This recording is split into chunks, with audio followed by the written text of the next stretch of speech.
मेरे को 10 काम गिनवा दो। अरे बहुत पढ़े लिखे होंगे, कांग्रेस के स्कूल में गए होंगे, जब पैदा हुए होंगे कांग्रेस के अस्पताल में पैदा हुए होंगे, पैदा होते तुम्हारे को इंजेक्शन लगे होंगे, सारे टीके लगे, बाजू ऊपर करो अभी भी निशान होंगे, दोनों बाजुओं पे निशान होंगे, अभी भी ऊपर करो, दोनों टांगों पे खड़े हो, सुनते रहो। हाँ, दोनों टांगों पे खड़े हो, पोलियो का टीका लगा इसलिए दोनों टांगों पे खड़े हो। आज तुम्हारे में शरीर में इतनी ताकत है, कांग्रेस के राज में खा खा के तुम झल्ली उठा के बोझा इधर से उधर लेके जाते हो हैं। और बीजेपी के राज में पिछले 9 साल से तुम्हारा झल्ली उठाने के अलावा अभी तक कोई हुआ कुछ? क्या क्या इंप्रूवमेंट हुआ? कुछ हुआ? एक मिनट मत लेना इस चीज को, पर्सनल मत लेना। आप जो पैदा बच्चे जन्माते हैं बीजेपी टाइम में, बीजेपी के टाइम में जन्माते हैं, भाग रहे हो। आ जाओ, सबसे ज्यादा ट्रांसपोर्ट कर रहे हैं बिजली बिल उत्तर प्रदेश में, भाग गए, इतने में भाग गए, कुछ पता भी है? रोड बनवा दिया, जरा आपके पास कोई काउंटिंग है? कितने किलोमीटर रोड बन गया? कितने किलोमीटर रोड बना दिया? हाईवे आप इंडिया घूमो, मैं इंडिया नहीं घुमाऊं, लेकिन मेरे आसपास में जहां मुझे मेरी बात सुनो, हाँ आंकड़ा तो मैं बताऊंगा, आप हाँ गूगल कर लो उसके लिए, और मेरी बात सुनो, मैं बताऊंगा यार। नमस्कार, मैं कशिश और स्वागत है आपका स्टेट न्यूज टाइम्स में। सीधा मुद्दे पर बात करेंगे। 24 की चर्चाएं तो बाजारों में गर्म हो ही चुकी है, लेकिन मोदी जी के कुछ बयान भी है, उन पर बात करेंगे। यहाँ पर मोदी जी का बयान, जिस तरीके से देखा जाए, यहाँ पर मोदी जी बयान दे रहे हैं कि 100 सालों तक कांग्रेस को नहीं आने देंगे। देखिए जी, सबसे पहले तो आने वाली दीपावली की सबको शुभकामनाएं, जय श्री राम। उसके बाद आगे करते हैं मोदी जी की बात। मोदी जी ने कह दिया कि 100 सालों तक कांग्रेस को नहीं आने देना। ठीक है, कोई बात नहीं, कहने दो, मुंह में या मट्ठू बनने दो उन्हें, उनके कहने से अगर दुनिया चलती होती है तो बात ही क्या है। और यहाँ पर ये भी बयान दिया कि कांग्रेस मतलब समस्या, बीजेपी मतलब समाधान। हाँ, वो सब दुनिया जानती है कि समस्या कौन है और समाधान कौन है। सारी जनता जान चुकी है, समझ चुकी है, जागरूक हो चुकी है कि वास्तविक समस्या किसके पास है, बीजेपी के पास या कांग्रेस के पास, और समाधान किसके पास है। समाधान कांग्रेस ही है, पहले भी था और अब भी दोबारा वापस हो ही जाएगा। इनके कहने से, लफाजियाँ करने से कुछ नहीं होता। हर जगह से ये हार रहे हैं। अभी आप देखो कि मध्य प्रदेश के चुनाव हो रहे हैं। मध्य प्रदेश में जब तक इन्हें लग रहा था कि थोड़ा बहुत हम जीत रहे हैं, तो मोदी जी का चेहरा बड़ा आगे करके चल रहे थे। और आपको पता है कि भाजपा की पुरानी रीत है, जीते तो मोदी, जहाँ जीत रहे हैं वहाँ मोदी जी, हारने लगते हैं तो नड्डा जी आगे हो जाते हैं। तो मध्य प्रदेश में जितने चुनाव वो आ रहे हैं, इनके पोस्टर, होर्डिंग या अखबारों में जो ऐड आ रहे हैं, उनमें सब में नड्डा जी आगे हो गए हैं। तो इसका साफ मतलब है कि मध्य प्रदेश हार रहे हैं। छत्तीसगढ़ ये हारे पड़े हैं, तेलंगाना ये इसमें कोई मतलब इनका है ही नहीं, वहाँ तो नाम ले रहा शुरू से ही, वहाँ BRS है, वो भी हार जाएगी बची कुछ ही। अब उसके बाद आपका आता है मिजोरम, वहाँ पे सरकार बनेगी, और राजस्थान, 5 राज्यों में है। लगता है सर, बात करेंगे। हाँ जी बताइए। कहाँ से? दिल्ली से ही। अच्छा, तो अभी क्या लग रहा है कि मोदी जी आ रहे हैं, दोबारा से नहीं आ रहे, क्या? 24 में मोदी जी आएंगे। क्यों, ऐसा क्यों लग रहा है? पूरे देश में देख लो क्या है। हाँ। कोई उग्रवाद नहीं, कोई आतंकवादी हमला नहीं हुआ 10 साल में। इनकम वो रोड बन रहे हैं हर जगह, सब चीज हो रही है, क्या नहीं हो रहा बताओ। 2019 भूल गए, 19 क्या भूल गए? 19 भूल गए। पिछले 10 साल में कोई हमला नहीं हुआ, पुलवामा इतना बड़ा हमला वो भूल गए। पुलवामा का हो लिया तो उसको उनको भी तो हमला किया, काउंटर अटैक किया ना। काउंटर अटैक को छोड़ो, आपने कहा कि हमला नहीं हुआ, मैं तो उस बात को कह रहा हूँ। 2019 भूल गए। अभी दंतेवाड़ा में नक्सली हमला हुआ वो भूल गए। कश्मीर में 3 अभी हर हफ्ते लगभग 3-4 मारे जा रहे हैं, वो भूल गए। उग्रवादी तो मारे जा रहे हैं, उग्रवादी नहीं, उग्रवादी मारे। वो DSP हुमायूं भट्ट इनको उग्रवादी नजर आ रहा है। तो भाई साहब आपकी तो सैल्यूट है। आपकी कोई बात नहीं, आप कांग्रेस की बताओ, आप अपनी कहेंगे, अपनी कहो। हुमायूं भट्ट इन्हें उग्रवादी लग रहा है, तो इनकी सोच को सैल्यूट है सर। इनसे फिर होगी, लेकिन उसका काउंटर भी होना चाहिए, काउंटर अटैक होना चाहिए। काउंटर गवर्नमेंट चीज में काउंटर कर रही है। शहीद जवान हो रहे हैं, शहीद जवान शहीद हो, जवान शहीद भी हो रहे हैं, तो वो उग्रवादी मारे जा रहे हैं। अगर एक जवान शहीद हो रहे हैं तो 10 उग्रवादी मारे जा रहे हैं। ऐसा कुछ हो रहा है। सेना के अधिकारी मारे जाए तो उग्रवादी है? बताओ बताओ। सेना के अधिकारी जो मारे जाए, शहीद हुए, उनको उग्रवादी कह रहे हैं। बड़े अफसोस की बात। कब कह रहे हैं हम सेना को उग्रवादी? जो बाहर से आ रहे हैं, यही नाम लिया नहीं, मैंने हुमायूं भट्ट का नाम ही लिया। मैंने लिया, आपने कहा उग्रवादी था, मर गया। मैंने ये कहा कि जो हुमायूं भट्ट, आपने कहा उग्रवादी था, मर गया। से बाहर से आ रहे हैं उग्रवादी, मैक्सिमम मारे जा रहे हैं, मैक्सिमम मारे जा रहे हैं। खूब मारे जा रहे हैं। अच्छा, और मोदी जी के टाइम में 9.5 साल में क्या क्या काम हुए जो जनता के लिए अच्छे? सारे काम हुए मैडम। अब तो देखो, वैक्सीन सबसे पहले इंडिया ने बनाई, लोगों को दी, और यहाँ पे सबसे कम डेथ हुई है, और वैक्सीन ने पूरा कंट्रोल किया इतनी बड़ी बीमारी में। डेथ इन्हें कम लग रही है। 40 लाख जो कोविड में मारे गए वो इन्हें कम लग रहे हैं। बिल्कुल 40 लाख कोई नहीं मरा। हाँ, वो तो खैर इनके हिसाब से तो कोई मरता, ये कभी है। वैक्सीन इंडिया में 20 साल के बाद आनी थी अगर कांग्रेस होती। अच्छा। वो वैक्सीन एक साल के अंदर आएगी। अच्छा। और अब तक राशन फ्री मिल रहा है लोगों को। ताकि लोग भूखे ना मरे। हाँ, राशन फ्री मिल रहा है तो इसका मतलब 80 करोड़ लोग गरीब है ना। क्या करा उन्होंने गरीबों के लिए? 80 करोड़ लोगों को राशन दे रहे हैं तो इसका मतलब सीधा सीधा फ्री है। वैक्सीन की बात कर रहे हैं कि कांग्रेस होती तो 20 साल में भी नहीं आती। वैक्सीन की पैदाइश ये खड़े हैं। BCG इन्हें लगा होगा, हैजा इन्हें लगा होगा, हेपेटाइटिस बी इन्हें लगा होगा, हेपेटाइटिस बी पोलियो इन्हें लगा होगा, सब कांग्रेस के शासनकाल में लगे होंगे ना।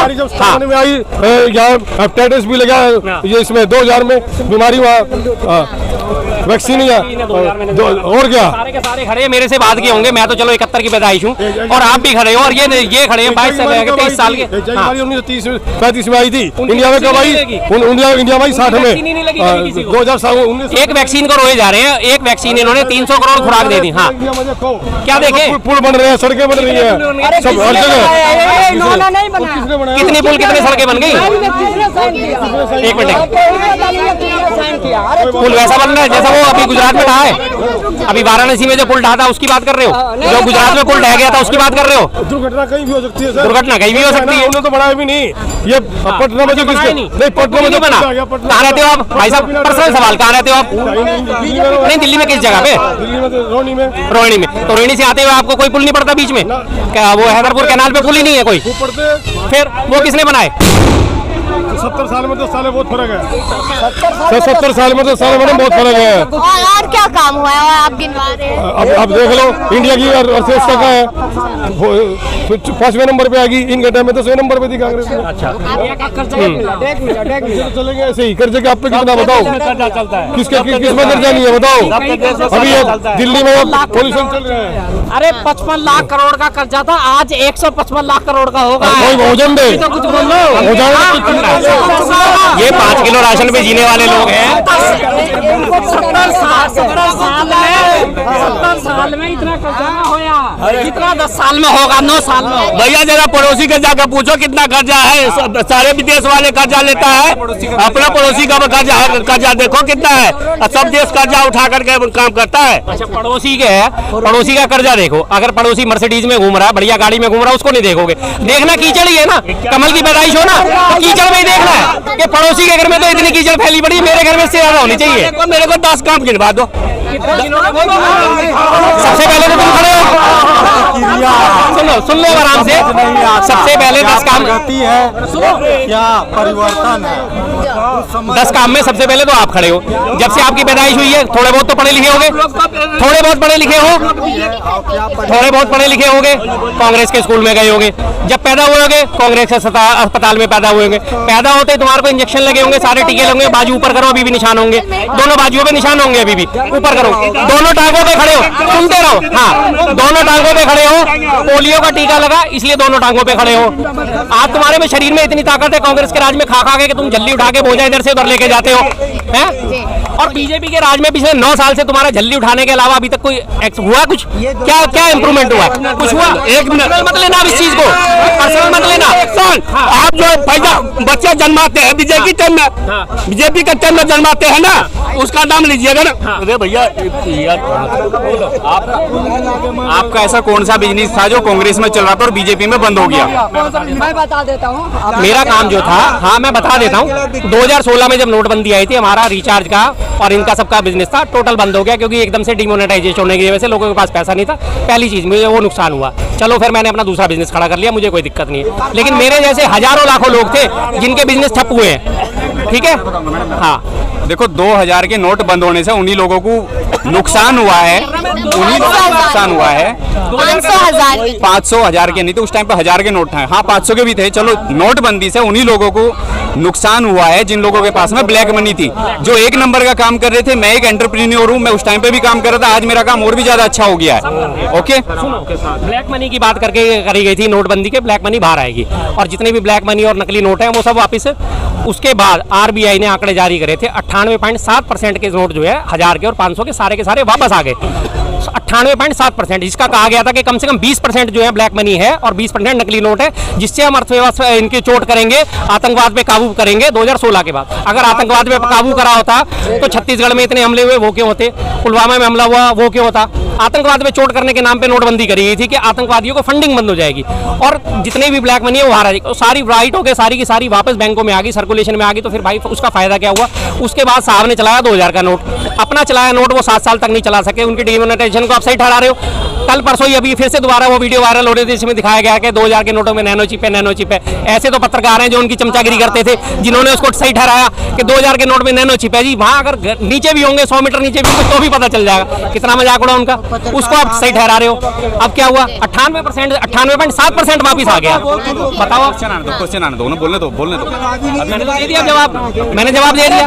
ब्लैक मनी पे प्रहार करा गया था कि ब्लैक मनी इससे बाहर आ जाएगी। 98.7% नोट वापस आ गए और जो बचा हुआ 100-2% था, उससे ज्यादा का खर्चा नए नोट छापने में लग गया।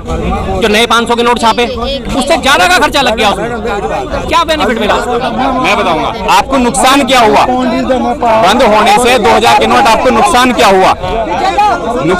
2000 के नोट बंद होने से आप लोगों का, आप ये बताइए। 2000 के नोट थे तो ना मेरे पास 2000 के नोट थे, जो भी थे मैंने बैंक में जमा कर।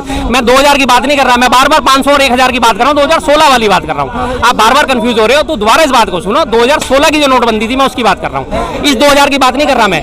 ये 2000 से तो 3 लाख करोड़ के नोट थे, ये सारे के सारे वापस आ गए। अभी भी आरबीआई में लाइनें लग रही हैं बदलवाने के लिए, जिनके पास पड़ा है कोई दिक्कत नहीं। हमने तो 2000 का नोट लिया था, सर्कुलेशन में लिया, बैंकों में जमा कर दिया, हमें कोई दिक्कत नहीं। 1000 और 500 वाले की मैं बात कर रहा हूँ, जिसके लिए कहा गया था कि ब्लैक मनी बाहर निकलेगी। वाली एक बहुत बड़ी चीज हो गई है, छोटी सी चीज मेरी तरफ से, फिर मैं जाऊंगा, ऐसा ना हो कि लोग बात कुछ गलत बोलना लगे। एक बाप का एक घर में एक ही रोल होता है कि वो अपने बच्चे को अच्छी शिक्षा दे, उसके लिए हर अच्छे काम करे जो भी हो सकता है, दूसरा उसे सुरक्षा दे।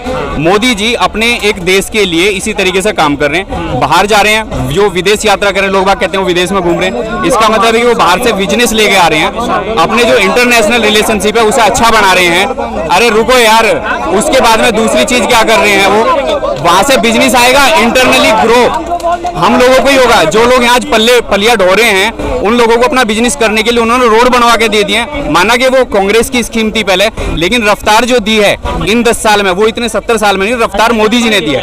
कांग्रेस की स्कीम थी, हम उस चीज के लिए मानते हैं, या अदर पार्टी की स्कीम थी। ओके, कितने रोड बनवा दिए आपने? कितने रोड बनवा दिए? जरा आपके पास कोई काउंटिंग है? कितने किलोमीटर रोड बन गया? कितने किलोमीटर रोड बना दिया? हाईवे आप इंडिया घूमो, मैं इंडिया नहीं घुमाऊं, लेकिन मेरे आसपास में जहां मुझे, मेरी बात सुनो, हाँ आंकड़ा तो मैं बताऊंगा, आप हाँ गूगल कर लो उसके लिए। और मेरी बात सुनो, मैं बताऊंगा यार, मैं यूपी का रहने वाला हूँ, गाजियाबाद में। दुहाई से बागपत जाने के लिए 4 घंटे लगते थे, अब मैं वहां पे 25 मिनट में पहुंच जाता हूँ। उसका फायदा आप आम जैसे लोगों को हो रहा है। आप जाओ वहां पे, बस पकड़ो, ट्रक पकड़ो, क्या बोलते हैं, ग्रामीण एरिया में जाओ, वहां से सब्जी भरो, लाके जो है आप रूरल एरिया में बेच दो, आप जैसे लोगों के लिए फायदा। लेकिन कुछ लोग निठल्ले लोग जो पहले बैठे थे, वे आज भी ये सोचते हैं कि रोड बनने से क्या फायदा हो रहा है। रोड बनने से आपके व्यापार इंक्रीज हो रहे हैं, आपको सुरक्षा मिल रही है, आप रफ्तार से जाओ, रफ्तार से जाओ। गलत समझ रहे हो, मैंने ये नहीं कहा कि रोड बनने से क्या फायदा हो रहा है। आप ये मैं मेरी बात सुनो, लोगों की भी सुनो, यूपी में सबसे ज्यादा ट्रांसपोर्ट किराया और सबसे ज्यादा बिजली बिल, क्यों भाग रहे हो? आ जाओ, सबसे ज्यादा ट्रांसपोर्ट किराया बिजली बिल उत्तर प्रदेश में। भाग गए, इतने में भाग गए, कुछ पता भी है? अरे कुछ पता नहीं है। क्या कह रहे थे आप? क्या बोले, बीजेपी 400 पार 24 में। अरे वो नहीं पूछा मैंने, हाँ। मैं काम पूछने आती हूँ। काम तो बहुत किया है मोदी ने, वही मैं पूछ रही हूँ। हमारे 14 से पहले हम लोग का लाइट नहीं था, रोड सड़क नहीं था, टोटी नहीं था, सारे कुछ व्यवस्था, 5 किलो दाना दे, बहुत किसान अरे किसान क्रेडिट कार्ड 6000 रुपया साल में आता, कांग्रेस के टाइम में कुछ नहीं आता था, कुछ नहीं, गरीब के लिए। किसानों को भी कुछ नहीं मिलता था। कुछ नहीं मिलता। अच्छा, किसानों को कांग्रेस के टाइम पे कुछ नहीं मिलता था, बहुत परेशान थे। अब क्या मिल गया? अब क्या मिल गया? की बात करके आए थे मोदी जी सत्ता में, अब क्या उनकी आय दुगनी हो गई? अगर वो किसान कानून इतने बढ़िया थे, 1 साल तक किसानों ने जो है प्रदर्शन करे, 1 साल तक वो बॉर्डर पे बैठे रहे, उसके बाद वो उन्होंने किसान कानून वापस लिए, इसका मतलब खामी थी ना किसान कानूनों में? क्यों नहीं समझा पाए वो किसानों को? उनके लिए नुकसानदेह चीज थी ना। स्वामीनाथन आयोग की रिपोर्ट अभी तक लागू क्यों नहीं करते वो? स्वामीनाथन आयोग की रिपोर्ट में साफ कहा गया था कि किस तरह से किसानों की आय बढ़ेगी। अगर वो आय बढ़ा देंगे तो उनके पास चुनावी मुद्दा क्या बचेगा? वो हर बार यही हर साल उनका भाषण में किसानों की आय दुगनी 2021 में, किसानों की आय दुगनी 2022 में, किसानों की आय दुगनी 2023 में, 2023 में भाषण देंगे तो 24 में भाषण देंगे तो 25, अभी पीछे लाल किले पे भाषण दिया तो सीधा ही 25 साल के सपने दिखा दिए। 2047 में हमारी अर्थव्यवस्था इतनी हो जाएगी, 2047 में किसानों की आय इतनी हो जाएगी। अरे भाई 25 साल में किसने देखा जमाना? आज मैं 50 साल का हुआ पड़ा हूँ, 25 साल में 75 साल का बूढ़ा हो चुका हूँ, तब मैं उस अर्थव्यवस्था को क्या करूंगा? जो आज मेरी औलाद 25 साल की है, जिसे आज रोजगार चाहिए, आज उसे अपने इंफ्रास्ट्रक्चर चाहिए, वो 50 साल में जब मेरी उम्र में आ जाएगी जाएगी तब उसके लिए क्या फायदा होगा उस चीज का? बताइए। वर्तमान में मुझे भूख लगी पड़ी है। ये भाई साहब का पहले कांग्रेस के टाइम में ना इनकम टैक्स नहीं भरते थे, समझे। अब जो भर रहा है ना तो बेचारे को दर्द हो रहा है। इनकम टैक्स कौन नहीं भरता था? पहले 14 से पहले इनकम टैक्स कांग्रेस के टाइम में नहीं भरता था। इनकम टैक्स नहीं भरता था? नहीं, कोई नहीं भरता था। 2014 में इनकम टैक्स के जो टोटल भरने वाले थे वो 2.5 करोड़ थे। आबादी बढ़ने के बाद में 2014 के बाद से 3 करोड़ इनकम टैक्स भरने वाले हुए, टोटल टैक्स पेयर जो 3 करोड़ है। हमें आप जैसे लोग जो ना, एक मेरी बात सुनना ध्यान से, हर बार ये कहते हो जी टैक्स कौन देता है, टैक्स तो हमारा, टैक्स हर आदमी देता है। तुम भी टैक्स देते हो, मैं भी देता हूँ, ये भी देते हैं। अगर इनकम टैक्स नहीं भर रहे तो इसका मतलब ये नहीं है कि तुम टैक्स नहीं दे रहे। अभी 5 रुपए का बिस्कुट खरीदने जाओगे ना, उस पे लिखा होगा MRP सभी टैक्स सहित। आप टैक्स दे के आ रहे हो उस चीज पे। हर बंदा एक एक पैसे पे टैक्स दे रहा है। पेट्रोल भरवाने जा रहे हो तो टैक्स दे रहा है, स्कूटर में आप हवा डलवा रहे हो उस पे टैक्स दे रहे हो, जो चीज आप सामान दुनिया भर का उठा के लेके जा रहे हो इधर से उधर उस पे टैक्स दे रहे हो, जो बंदा तुमसे सामान उठवाता है वो टैक्स दे के आ रहा है, वो GST दे के आ रहा है। टैक्स हर आदमी भरता है। एक भी आदमी सुबह से शाम तक सिर्फ एक भिखारी के अलावा के जो कुछ अगर नहीं खरीदता तो